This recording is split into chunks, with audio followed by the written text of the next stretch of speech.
अस्सलाम वालेकुम नाजरीन, मैं हूं शेख मज़हर। आप देख रहे हैं SSA के न्यूज़। चलिए देखते हैं आज की अहम खबर। जिंदाबाद गली गली इनकलाब, हर गली इनकलाब, गली गली इनकलाब, हर गली इनकलाब। रूहे उमम की हयात कश्म कशे इनकलाब, जलाले आतिश वो बर्फ वो सुहाब पैदा कर, अजल भी कांप उठे वो शबाब पैदा कर। तू इनकलाब की आमद का इंतजार न कर, हो सके तो तू ही इनकलाब पैदा कर। आज इनकलाब इस देश के अंदर एक नया इनकलाब लाएगी इंशाअल्लाह।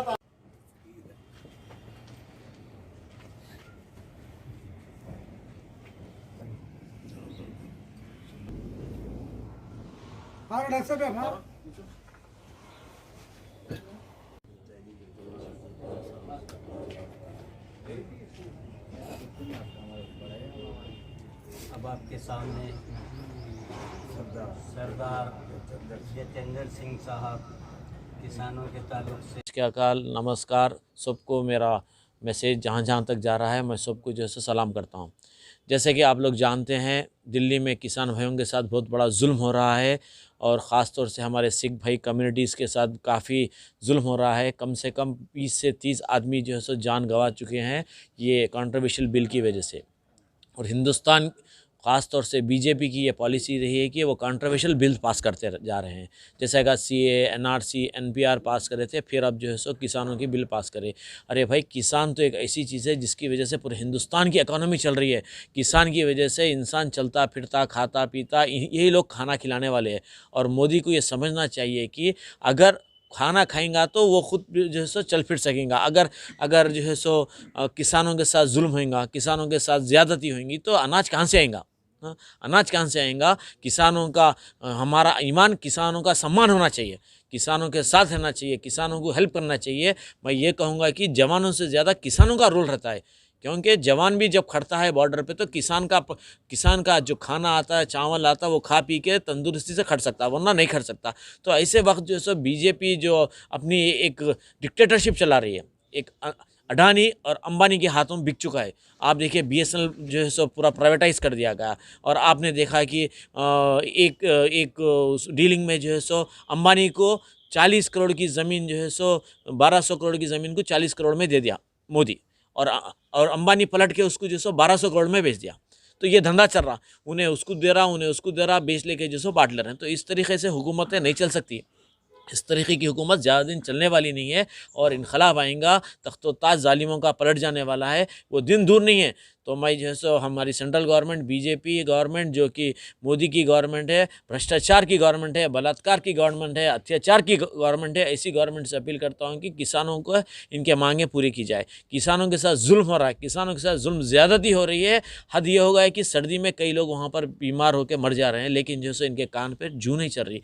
हम यहाँ पर भूख हड़ताल इसलिए बैठे हैं कि in the support of farmers, और हम यहीं पर नहीं, हम दिल्ली भी जाएंगे, वहाँ पर भी प्रोटेस्ट करेंगे, वहाँ पर भी हमारी आखिरी सांस तक लड़ेंगे फार्मर्स के लिए। जब तक फार्मर्स को इंसाफ नहीं मिलता, हम जो है रात दिन जो है सो फार्मर्स के साथ सपोर्ट करेंगे, फार्मर्स के साथ काम करेंगे। और मैं सब जनता से, अवाम से अपील करता हूँ कि एक जहती पे आ जाइए, एक प्लेटफॉर्म पे आ जाइए।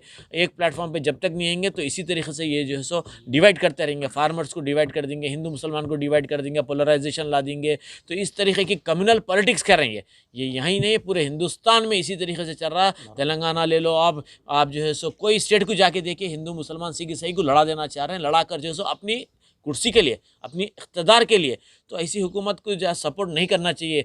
ज़रूरी है कि आपको बदलाव लाना चाहिए, एक चेंज लाना चाहिए, एक इनकलाब लाना चाहिए। जब तक बदलाव नहीं आया, जब तक चेंज नहीं आया, जब तक इनकलाब नहीं आया, हिंदुस्तान की तरक्की नामुमकिन है, नामुमकिन हो ही नहीं सकती। कॉन्स्टिट्यूशन, जैसा कि हर मज़हब की एक किताब होती है। फॉर एग्ज़ाम्पल, मुसलमानों की कुरान होती है, हमारे क्रिश्चियन भाइयों की बाइबल होती है, तो हिंदू भाइयों की रामायण होता, सिख भाइयों की एक किताब होती। उसी तरीके से ये पॉलिटिशियंस की एक किताब है, वो है कॉन्स्टिट्यूशन। वो कॉन्स्टिट्यूशन को फॉलो करना, विदाउट कॉन्स्टिट्यूशन को जैसे फॉलो ही नहीं करते हैं। संविधान एक ऐसी चीज़ है जो कि पॉलिटिशियन की एक होली बुक है, वो लोग फॉलो करना। अगर वो लोग कॉन्स्टिट्यूशन फॉलो करते तो कहीं पर भी कुछ ज़्यादती नहीं हो सकती। हिंदू मुसलमान सिख ईसाई भाई सब मिल के रह सकते, लेकिन वो नहीं करते। अगर वो करेंगे तो फिर वो लोग इख्तिदार पे कहाँ से आएंगे, वो लोग वोट कहाँ से पड़ेंगे उनको। ये लोग मज़हब के बुनियाद पर सियासत को चलाते हैं, मज़हब की बुनियाद पर अपनी सीट को कब्जा करके बैठे हुए हैं।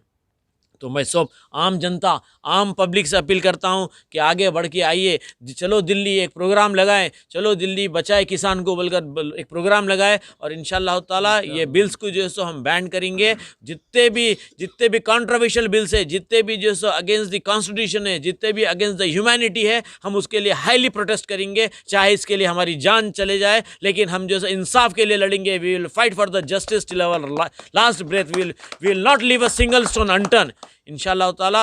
मैं आप सबसे, मैं ख़ास तौर से हमारे पूरे भाइयों से, हमारे जो कम्युनिटी के भाइयाँ हैं जिस पे जुल्म और ज़्यादती हो रही है, आप हमारा हाथ मजबूत करिए, आप इनकलाब का हाथ मजबूत करिए, और इनकलाब दूर नहीं है, इनकलाब हिंदुस्तान में आएगा, इन जालिमों का तख्त व ताज पलट जाएगा। बहुत बहुत शुक्रिया जी का खालसा, वाहिगुरू जी की फतेह। ये किसानों को हम सब मिलके साथ देना है और साथ देंगे, और हर पार्टी, हर इंसान, किसान सब मिलके हम एकजुट होके हम लड़ेंगे। अब एमआईएम पार्टी की तरफ से हम आए हैं, इन्होंने बनाए हैं, इनके तरफ से हम इनको भी हम हेल्प कर रहे हैं, उन्हें भी हमको हेल्प कर रहे हैं, और सरकार से किसान के से हम आगे बढ़ के हम साथ देंगे।